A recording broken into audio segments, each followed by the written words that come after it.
प्रश्न पढ़ने वाले हैं जिन्हें पढ़ने के बाद आपको कोई फेल नहीं कर सकता। मतलब इस दुनिया में कोई है नहीं जो आपको ये प्रश्न पढ़ लें, आपको समझ में आ जाए, उसके बाद कोई फेल कर सकता हो, क्योंकि हूबहू प्रश्न एग्जाम्स में इसी प्रकार के मिलेंगे। ऐसे ही प्रश्न, मतलब प्रश्न थोड़ा बहुत घुमाकर पूछ सकता है, पर इसी प्रकार के टाइप्स ऑफ क्वेश्चंस रहेंगे। बहुत सारे प्रश्न इन वीडियोज़ में से मिलते हैं। तो दोस्तों हम चलते हैं बिना वक्त गवाए अपने क्वेश्चन की ओर, प्रश्नों को पढ़ते हैं। इस वीडियो में आपके कितने प्रश्न सही रहते हैं आप ये हमें कमेंट करके जरूर बताना, और वीडियो में आपको मैं एक प्रश्न पूछूंगा जिसका आपको कमेंट करके जवाब जरूर देना है।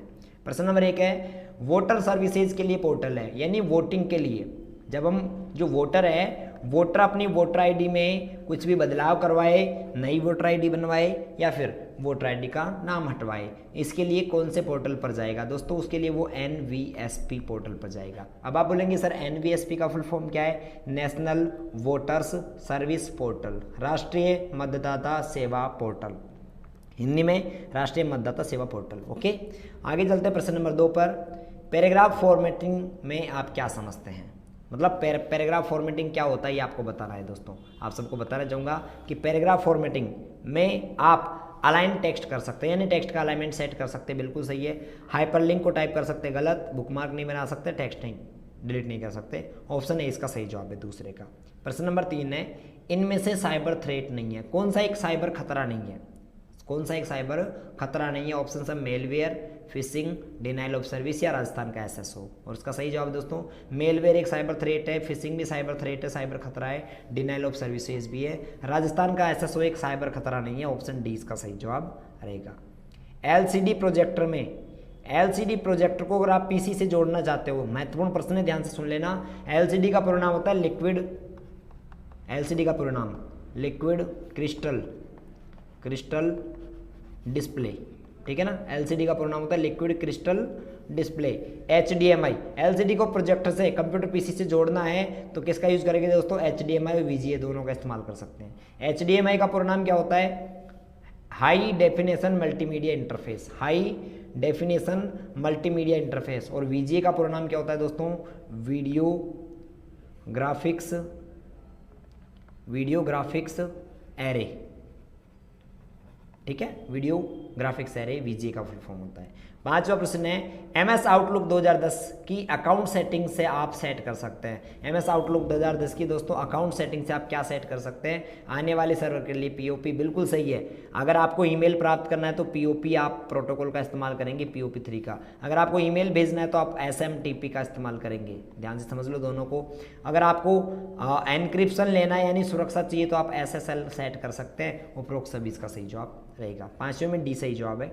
6वां प्रश्न देखिए। 6वां प्रश्न क्या है? भारतीय IT एक्ट 2000, जो भारत का IT एक्ट 2000 है, उसके तहत कंप्यूटर सोर्स कोड के साथ कोई अगर छेड़छाड़ करता है तो कौन सी धारा लगाते हैं दोस्तों?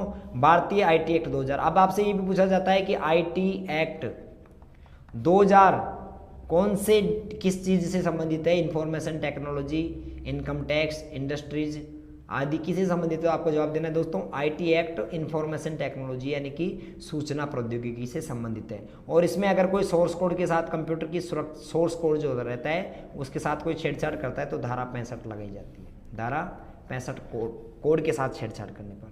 7वां प्रश्न क्या है देखिए, मेलिंग शिष्टाचार से आप क्या समझते हैं? मतलब मेल करते समय किन किन बातों का ध्यान रखना चाहिए दोस्तों? पहली बात तो ये कि मेल आप किसी को भी भेजो ना तो उसको फॉरवर्ड करने से पहले आप जांच कर लो प्रामाणिकता की कि मैं जिस व्यक्ति को भेज रहा हूँ उसका ईमेल सही तो है, मैंने जो संदेश लिखा वो सही है, मैंने जो सब्जेक्ट लिखा वो सही है, अटैचमेंट जुड़ गया नहीं जुड़ा, सारी चीज़ें चेक करो फिर भेजो। पहला ऑप्शन सही है। दूसरा, ऑल कैप्स का प्रयोग करें नहीं, आपको सारे अक्षर बड़े नहीं लिखने। सारे अक्षर अगर आप बड़े लिखेंगे तो गूगल इसको क्या मान लेगा? स्पैम मान लेगा, है ना। रिप्लाई टू ऑल का यूज़ करें, ज़्यादा नहीं। रिप्लाई टू ऑल का ज़्यादातर प्रयोग नहीं करना चाहिए, कभी कभी यूज़ कर ले कोई बात नहीं। और एक ही मेल में बहुत से विषयों पर चर्चा करें, ये भी गलत है। एक मेल में केवल एक ही विषय पर चर्चा करो। आप एक ही मेल में सारे विषयों पर चर्चा करके भेज दिए तो वो जो यूजर है सोचेगा कि मैटर क्या है भाई, क्या कहना चाहता है, समझ ही नहीं आ रहा जो रिसीवर है, प्राप्त करता है। तो एक में एक ही आपका एक मेल में एक विषय होना चाहिए। अगला है, निम्न में से कौन सा एंड्रॉयड उपकरणों में स्क्रीन लॉक है? एंड्रॉयड फोन होता है उसमें स्क्रीन लॉक कौन कौन से होते हैं? पैटर्न, पिन, पासवर्ड या उपरोक्त सभी। 4 ऑप्शन है, आप सबको मालूम है इसका जवाब। और इसका सही जवाब जिन विद्यार्थियों ने ऑप्शन डी सोचा है उन सबका सही है दोस्तों। आपके मोबाइल फोन में पैटर्न लॉक भी होता है, पिन भी होता है, पासवर्ड भी होता है। ऑप्शन डी सही है। अगला प्रश्न है आप आधार को बैंक खाते से कैसे जोड़ सकते हैं। अगर आपको अपने आधार कार्ड को अपने बैंक खाते से लिंक करना है तो आप कैसे करेंगे। अगर आपके पास आपके बैंक की नेट बैंकिंग है तो आप उसका इस्तेमाल कर लें। अगर आप आयकर विभाग में जाकर कर सकते हैं, गलत, आयकर विभाग में नहीं जाना आपको। पासवर्ड सेवा का यूज़ करके, ये भी गलत है और ये भी। तो दोस्तों आप नेट बैंकिंग का यूज़ करके कर सकते हैं या फिर आप अपनी बैंक की शाखा में जाएं, ब्रांच में, और वहाँ पर जाके अपना आधार कार्ड जमा करा दें। दोनों तरीके से कर सकते हैं, या तो इंटरनेट बैंकिंग या फिर बैंक में जाकर। अगला प्रश्न है 10वां, खालिस्तान feature Microsoft PowerPoint slide की बैकग्राउंड सेट करने के काम में आता है। खालिस्तान कौन सा एक ऐसा फीचर है जो पावर पॉइंट की बैकग्राउंड में सेट करने के काम में आता है दोस्तों। हाइपरलिंक नहीं आता, थंबनेल नहीं आता, ग्रेडियंट फील्ड आता है दोस्तों। ग्रेडियंट फील्ड ये सेम पर्सन मिल सकता है। ग्रेडियंट फील्ड का यूज़ करके हम क्या कर सकते हैं, पावर पॉइंट के बैकग्राउंड में कोई भी जो है बैकग्राउंड में हम ग्रेडियंट फील कर सकते हैं, कलर भर सकते हैं।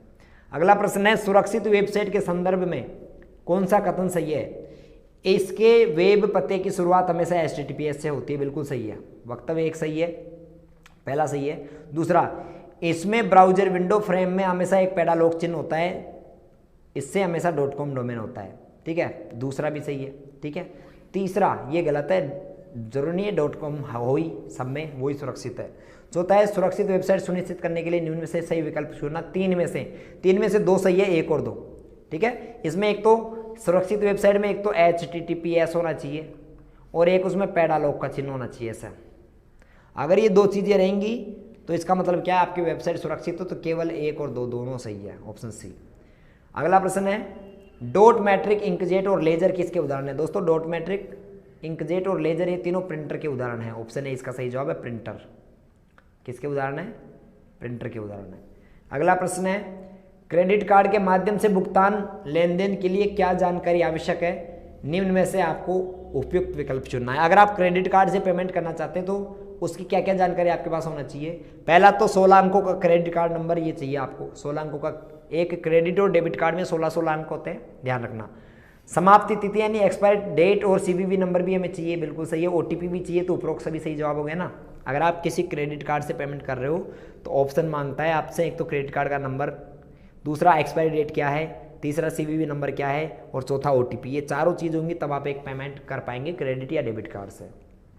14वां है वक्तव्य एक, यदि आप थोड़ी देर के लिए किसी कार्य पुस्तिका पर काम कर रहे हो और गलती से इसे बिना सेव किए बंद कर दिया तो MS Excel 2010 सेव किए गए यानी बिना सेव किए गए संस्करण को पुनः प्राप्त कर सकता है। और बिल्कुल सही है, प्राप्त कर सकता है MS Excel में। दूसरा है MS Excel में इंटरनेट से ईमेल या डाउनलोड द्वारा कोई फाइल एक्सेल की प्राप्त होती है तो वो स्वयं प्रोटेक्टेड व्यू में खुलेगी, ठीक है। निम्न में से उपयुक्त विकल्प का चयन करें, ठीक है। दोनों ऑप्शन वक्तव्य एक जो आपका है सही है, दूसरा भी सही है, प्रोटेक्टेड व्यू में हमें वो प्रदर्शित होती है। उसके बाद अगर आपको एडिट करना है तो उसको अनेबल करना होता है, एडिट को अनेबल करना होता है, प्रोटेक्ट रहती है पहले से ही। तो वक्तव्य एक और दो दोनों ही सही है, ऑप्शन डी है ना। अगला नेक्स्ट प्रश्न है 15वां प्रश्न क्या है देखिए, वेब किस पर आधारित या फिर वेब आधारित चैट सेवाओं का एक उदाहरण है। इनमें से कौन है जो वेब पर चैट के काम में आता है दोस्तों। चैट के काम में जो आता है उसको हम स्काइप कहते हैं दोस्तों। स्काइप एक एप्लीकेशन सॉफ्टवेयर है जिसका यूज हम चैट करने के लिए करते हैं, है ना। 16वां प्रश्न है खालिस्तान में 12 अंकों की विशिष्ट पहचान संख्या होती है जो भारतीय निवासियों और उनके बायोमेट्रिक और जनसांख्यिकीय डेटा के आधार पर जारी किया गया। यानी भारत में फिंगरप्रिंट लगाकर एक ID जारी की गई जिसमें 12 अंकों का कोड होता है, उसे दोस्तों हम आधार कार्ड कहते हैं। क्या कहते हैं, आधार। आप सबको पता है कि आपके आधार कार्ड में जो नंबर होते हैं वो 12 अंकों का नंबर है। और दूसरी बात 12 अंकों का तो उसमें नंबर होता ही है, और दूसरी बात क्या है, उसमें आपका बायोमेट्रिक भी रजिस्टर किया जाता है, फिंगरप्रिंट लिए जाते हैं। IRCTC का पूरा नाम क्या है दोस्तों। IRCTC रेलवे की वेबसाइट का नाम है जिसका पूरा नाम है Indian railway catering and tourism corporation. Option A Indian railway catering and tourism corporation, क्योंकि इंडियन रेलवे कैटरिंग की सुविधा भी देता है और टूरिज्म यानी घूमने की सुविधा भी आपको देता है, ट्रांसपोर्ट की सुविधा देता है। आगे चलते हैं, निम्न में से कौन सा SSO का उद्देश्य नहीं है। यानी SSO का मेन एक्चुअल उद्देश्य क्या नहीं है, एक व्यक्ति की पहचान, सेवा के वितरण एवं हल्फनामों के लिए दस्तावेज की आवश्यकता नहीं है, राज्य सरकार की विभिन्न डिजिटल सेवाओं तक पहुंच बनाने के लिए एकल खिड़की इंटरफेस, और बिना पासवर्ड जाने अपने ट्विटर खाते को एक्सेस करना। दोस्तों चौथी इसकी विशेषता नहीं है। बाकी एक व्यक्ति एक पहचान है इसमें, सेवा के लिए हल्फनामों के दस्तावेजों की आवश्यकता नहीं होती, बार बार एक ही बार जरूरत होती है। और राज्य सरकार की डिजिटल सेवाओं को लाभ उठाने की एकल खिड़की, ये तीनों तो काम हो सकते हैं एसएसओ से, पर आप एसएसओ से बिना पासवर्ड जाने ट्विटर खाता नहीं खोल सकते। ट्विटर खाता खोलने के लिए आपको ट्विटर खाते के पासवर्ड चाहिए, तो ऑप्शन डी इसका सही जवाब रहेगा। अगला है एमएस एक्सेल 2010 में शीर्ष सबसे बाईं ओर के सेल का पता क्या होता है। दोस्तों एमएस एक्सेल में सबसे ऊपर और सबसे बाएं ओर का जो सेल होता है, पहला नंबर का सेल यानी ये वाला, इस सेल का एड्रेस क्या है दोस्तों, इसे हम कहते हैं A1। कौन सा सेल होता है, सबसे पहला होता है A1 सेल, तो इसका ऑप्शन ए सही जवाब रहेगा। 20वां है मोबाइल हॉटस्पॉट के लिए कौन सी कनेक्टिविटी आवश्यकता होती है। अगर आप वाईफाई से अगर आप वो हॉटस्पॉट को जोड़ना चाहते हैं तो आपको किसकी आवश्यकता होती है, वाईफाई की। वाईफाई को आप कनेक्ट कर सकते हो हॉटस्पॉट के माध्यम से। अगला चलता है, खालिस्तान मुक्त विश्वकोश है यानी फ्री, मुक्त यानी फ्री। खालिस्तान कौन है जो फ्री का विश्वकोश है, एनसाइक्लोपीडिया है दोस्तों, इसका सही जवाब है विकिपीडिया। विकिपीडिया पर आप पूरी दुनिया का कोई भी ज्ञान फ्री में प्राप्त कर सकते हो, ठीक है, कोई पैसा नहीं लगता। एसएसओ का उद्देश्य क्या है दोस्तों, हेल्प डेस्क लागत को कम करना, ग्राहक की संतुष्टि को बढ़ाना, उत्पादकता को बढ़ाना, उपरोक्त सभी, ये सभी एसएसओ का उद्देश्य है। एमएस पावर पॉइंट 2010 स्लाइड में खालिस्तान को नहीं डाला जा सकता, यानी पावर पॉइंट में आप स्लाइड में क्या नहीं डाल सकते, गणितीय समीकरण डाल सकते हो, वीडियो फाइल डाल सकते हो, ऑडियो फाइल डाल सकते हो, मॉडेम नहीं डाल सकते दोस्तों। मॉडेम को आप पावर पॉइंट में कहाँ से डालोगे, क्योंकि मॉडेम तो एक हार्डवेयर होता है, ठीक है, तो इसका सही जवाब है ऑप्शन डी रहेगा।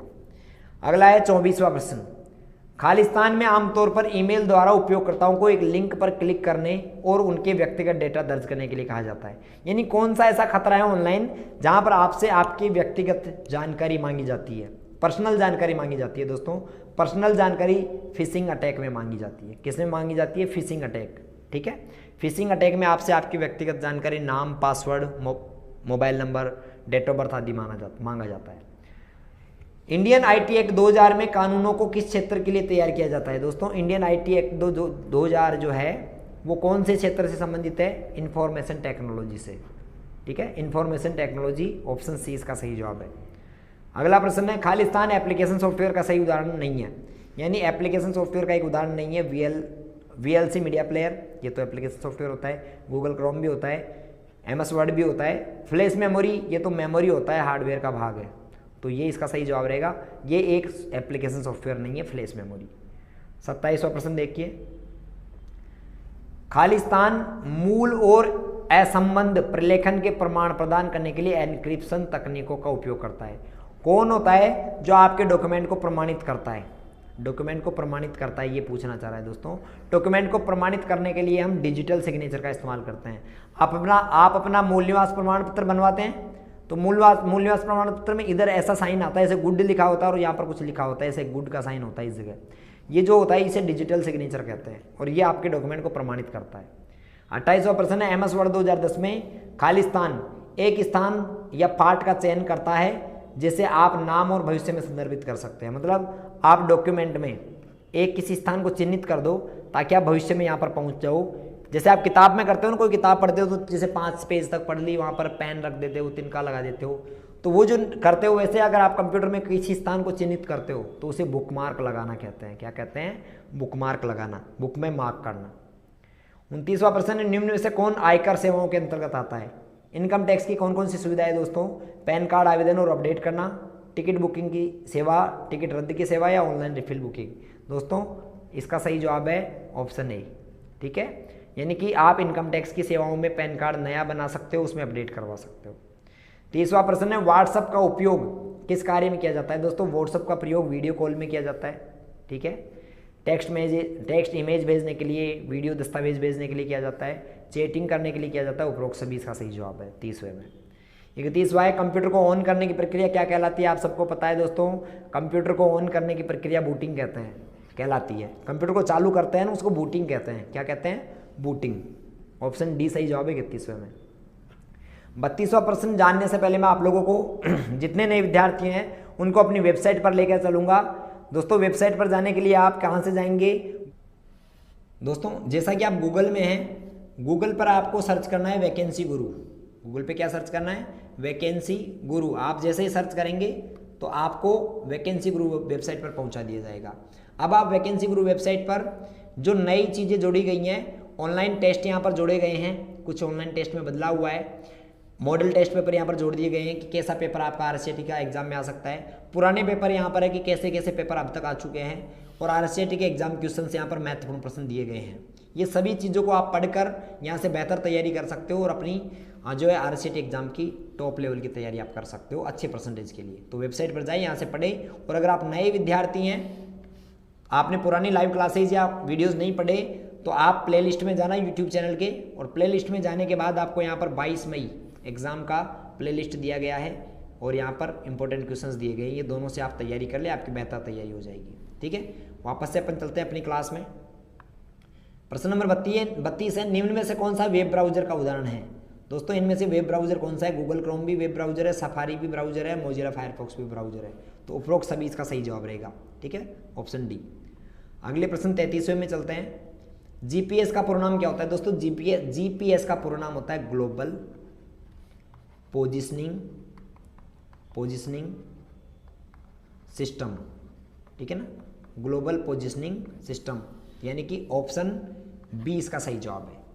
डीवीडी का पूरा नाम क्या होता है? दोस्तों डीवीडी का पूरा नाम डिजिटल वर्सेटाइल डिस्क भी होता है और डिजिटल वीडियो डिस्क भी होता है। ऑप्शन ए और बी दोनों सही है। डीवीडी का फुल फॉर्म डिजिटल वर्सेटाइल और डिजिटल वीडियो डिस्क होता है। इसकी स्टोरेज कैपेसिटी होती है 4.7 GB से 17 GB।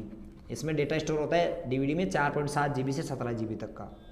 MS वर्ड में किस शॉर्टकट की का प्रयोग करके फ़ॉन्ट साइज बढ़ा सकते हैं? दोस्तों MS वर्ड में फ़ॉन्ट साइज बढ़ाने के लिए control plus shift plus greater than का यूज करते हैं। Control shift greater than, option A इसका सही जवाब है। दोस्तों आपको एक प्रश्न पूछ लेता हूं जिसका आपको कमेंट करके जवाब देना है कि राजस्थान सरकार ने स्कूली शिक्षा को सुधारने के लिए कौन से पोर्टल की शुरुआत की? राजस्थान सरकार ने स्कूली शिक्षा को सुधारने के लिए कौन से पोर्टल की शुरुआत की? आपको कमेंट करके जवाब देना है। दोस्तों आज के वीडियो में हमने 35 प्रश्न पढ़े, आपके कितने प्रश्न सही हुए कमेंट करके बताएं। महत्वपूर्ण प्रश्नों को पढ़ने के लिए और ऑनलाइन टेस्ट देने के लिए आप वैकेंसी गुरु ऐप डाउनलोड कर सकते हो या फिर वैकेंसी गुरु वेबसाइट पर जाके दे सकते हो। ठीक है, तो मिलते हैं दोस्तों लाइव क्लास में जो कि 7 बजे होती है शाम को, और अगले वीडियो में। तब तक के लिए गुड बाय, बाय बाय, धन्यवाद।